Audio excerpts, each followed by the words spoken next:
ഒട്ടേറെ തടസ്സങ്ങൾ അതിജീവിച്ച് ജില്ലയിലെ ഭൂപ്രശ്നം പരിഹരിക്കപ്പെട്ടു. മുഖ്യമന്ത്രി പിണറായി വിജയൻ പറഞ്ഞു. പീരുമേട് ലൈവ് ന്യൂസ് വാർത്തകൾ നിങ്ങൾക്കായി അവതരിപ്പിക്കുന്നത് നാട്യമയൂകം നൃത്തകലാക്ഷേത്രം പാമ്പനാർ.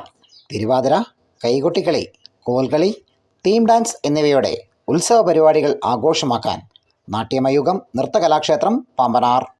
ഒട്ടേറെ തടസ്സങ്ങൾ അതിജീവിച്ച് ജില്ലയിലെ ഭൂപ്രശ്നങ്ങൾ പരിഹരിച്ചു. 2016 മുമ്പ് നടപ്പാക്കേണ്ട പ്രശ്നം ഒട്ടേറെ തടസ്സങ്ങൾ അതിജീവിച്ചാണ് നടപ്പിലാക്കിയത്. ഇടുക്കി ജില്ലയിലെ ജനങ്ങൾക്ക് അഭിമാനിക്കാൻ കഴിയുന്ന കാര്യമാണ് ഭൂപ്രശ്നവുമായി ബന്ധപ്പെട്ട് ഉണ്ടായതെന്നും മുൻകാലങ്ങളിലെ സർക്കാർ നടപ്പിലാക്കുന്ന കാര്യങ്ങൾ തുടർ സർക്കാർ നടപ്പിലാക്കാറില്ല എന്നും, എന്നാൽ 2017 മുതൽ ഇതിന് മാറ്റമുണ്ടായി തുടങ്ങിയതായും ഇത് നമ്മുടെ നാട്ടിലാകെ കാണാൻ കഴിയുന്ന വ്യത്യാസമായി വന്നിട്ടുണ്ട് എന്നും മുഖ്യമന്ത്രി പിണറായി വിജയൻ പറഞ്ഞു. വ്യവസായ സൗഹൃദ സംസ്ഥാനമായി നമ്മുടെ നാട് മാറി. നിക്ഷേപകർ ലോകത്തെമ്പാടും നിന്നും കേരളത്തിലേക്ക് വരുന്നു. ഇവിടെ വ്യവസായം തുടരാൻ പറ്റുന്ന സാഹചര്യമാണ് ഉള്ളത് എന്നും മുഖ്യമന്ത്രി പിണറായി വിജയൻ വണ്ടിപ്പെരിയാറിൽ നടന്ന തെരഞ്ഞെടുപ്പ് പൊതുയോഗത്തെ ഉദ്ഘാടനം ചെയ്തുകൊണ്ട് പറഞ്ഞു.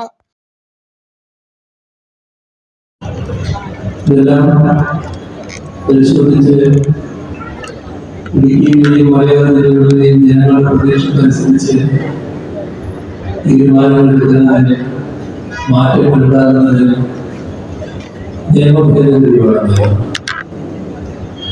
അപ്പോൾ ആ നിയമഭേദഗതി സർക്കാർ കൊണ്ടുപോകും. മലയോര ജില്ലകളിലെ പ്രത്യേകിച്ച് ഇടുക്കിയിലെ ജനങ്ങളുടെ ആശങ്കക്ക് പൂർണ്ണ വിരാമമായി ഭൂപ്രശ്നം പൂർണ്ണമായി ശാശ്വതമായി പരിഹരിക്കപ്പെട്ടു.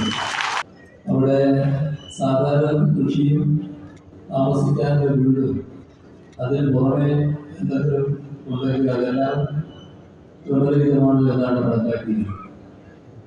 എന്നാൽ ആ സ്ഥലങ്ങളിൽ അത്തരം സ്ഥലങ്ങളിൽ ആശുപത്രികളുണ്ട്,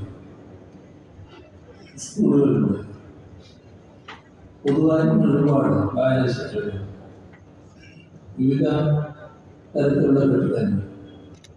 കഴിഞ്ഞ 5 വർഷക്കാലം വാഴൂർ സോമൻ നടപ്പിലാക്കിയ 1100 കോടി രൂപയുടെ വികസന പ്രവർത്തനങ്ങളുടെ അംഗീകാരമായി പീരുമേട്ടിൽ നിന്നും കെ സലീം കുമാറിനെ വിജയിപ്പിക്കണമെന്നും മുഖ്യമന്ത്രി ആവശ്യപ്പെട്ടു.